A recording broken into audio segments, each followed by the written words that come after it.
That's exciting. I want to point out at this time about budget forecasting.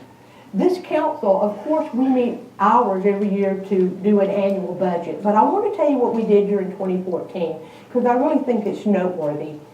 In addition to setting an annual budget, we spent hours budget forecasting. And I don't know, you may already know this. I've learned a lot being mayor. But what we did, we sat down and we looked at every single project that's coming up, and we talked about how are we going to fund everything that we're talking about. So we know how we're going to do this. I don't want you to sit out there and be nervous. How are we going to pay for all this? We have planned all that. And if you're joining the Citizen Budget Committee, which is starting next month, you will get to hear all of this. We would love for you to join that and listen to the facts and help us work through this. But we've really worked hard on how are we going to pay for this without having to raise the taxes and get the things that we want. So we are doing that. Okay, Buford Highway, next slide. All right, Buford Highway, it took 30 or 40 years for it to really look terrible. And I think for it to look great again. All right, so it's already looking so much better, isn't it? Our code enforcement, they have been busy out there. They've made a lot of enemies, but they've made a lot of friends too. And it looks better. Look at this end of Buford Highway.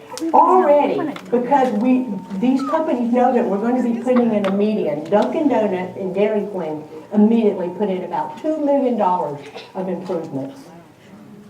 So Buford Highway is starting to look better. Look at the clock gallery up there. Jay Martin's been in Duluth for 21 years, and he came back and located on Buford Highway. So we appreciate people that are investing in us. So I'm going to tell you more about Buford Highway in a few minutes. So let's talk about some of our challenges. Now, I know you've been looking at this chicken and you've been wondering about her, and I forgot to mention her earlier, so I'll mention her now and then I'll come back to you with that, Lisa, okay? We do have challenges, and I'll tell you one of our biggest challenges is money. It's just hard to find ways to pay for everything, but the good news is that all of our building permits are up, our occupational taxes are up, our alcohol permits are going up, so business is coming back up, so we're getting some more money, so that is a challenge. And another challenge is business retention, just keeping businesses here and helping them stay healthy and open and doing what we can to support them. This white chicken is actually from Van Trest Farm, which was a big poultry operation here in the 40s and the 50s. And Van Trest was told that they needed to improve this chicken by genetically growing it into a long-legged, white, large-breasted chicken. And we have named her Dee Dee. You can figure that out. So this is Dee Dee. And here's the funny story. This is what's so funny about this Mojo story. Purdue heard about this and bought Van Trest Farm.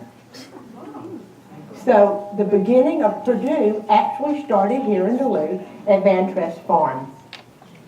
Now, because of this wonderful lady, and by the way, these ladies lay up to 360 eggs a year, the inspiration came for Foghorn, and he's running for mayor. I did not know that. Not happy about that. But the Looney Tunes character, Foghorn Leghorn, was created because of this white, long-legged, large-breasted chicken from Duluth, Georgia. So Dee Dee is his girlfriend.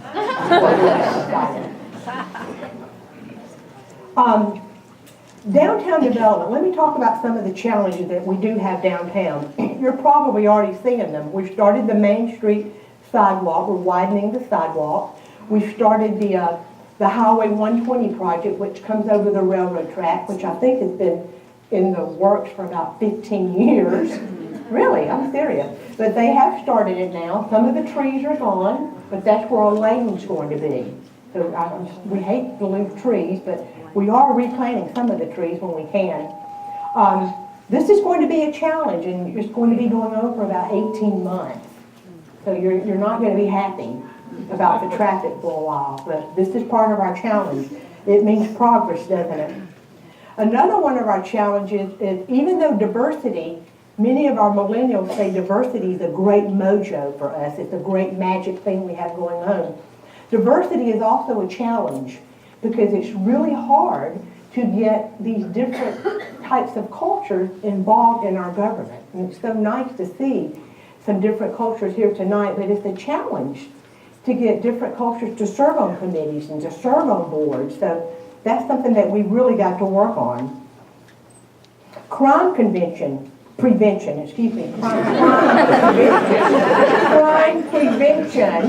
is still going to be a huge challenge. People are savvier, smarter, technology taking over. I know a lot of our calls to some stores are for credit card frauds. So crime is still going to be a challenge, but we have a wonderful police department. And then Buford Highway is absolutely a challenge. You've heard of all the things that we have going on there. We are going to be starting the median project in the summer. The median will be a green median, meaning that we'll be planting something in the middle. It'll be going from the intersection of Highway 120 to Davenport Road, which is really very short. Not very long at all. That's just all we can afford at this time. But that's going to make Buford Highway look beautiful. And then the Davenport intersection will eventually become a major intersection, but that is not going to be happening over the next couple of years. That project is pending on all the residential houses that we hope to get behind the City Hall, behind the historic cemetery. Sorry. So those are all big challenges for us. We are still really working hard to bring residential housing to downtown Duluth. And we do have some developers that are looking at that property that I just mentioned. So we hope to bring about 100 houses right to downtown Duluth. That'll make our restaurants and our entertainment all boost. So let's see. Library, I did want to mention that. We are going to be getting a county library. This will be a SPLOST-funded library as well. We are working with the county, and it's slated to open in about 2 years. So that's another project that we'll be working on. So let's move on to the next project that I think you're going to be excited about. This is the old bridge down at Rogers Bridge Park. How many of you remember that bridge? Oh. That picture in the corner is actually from my senior yearbook. And that is a Van Trest farm, and they call that white chicken the chicken of tomorrow. That's funny. That's true. She's here, isn't she? She was the chicken of tomorrow. We initiated a project with Johns Creek, Gwinnett County, and Fulton County to restore this bridge. Isn't that great? It will never be a bridge for cars. It will be a pedestrian bike bridge. We have already completed the study. The city of Duluth paid for that study. And it's about a $3 to $5 million project to refurbish this bridge. So I don't think that's going to happen during 2015. But what we can do during 2015 is create a task force, start talking about it, start working with Johns Creek, and try to get this bridge reconstructed. I think that would be a great amenity for us. Don't you agree? Beautiful. So, that is our challenges. We've got a lot in store. There's so many things going on. I'm excited about it.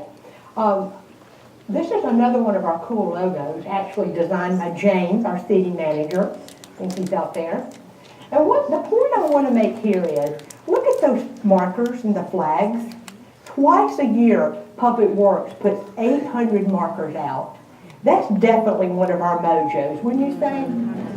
It is. We are being replicated, this project, and that is what really makes us cool. Just like Shakespeare has in his play from Hamlet, to thine own self be true. And that's what really finding your mojo is about, is finding those quirky little stories and keeping them.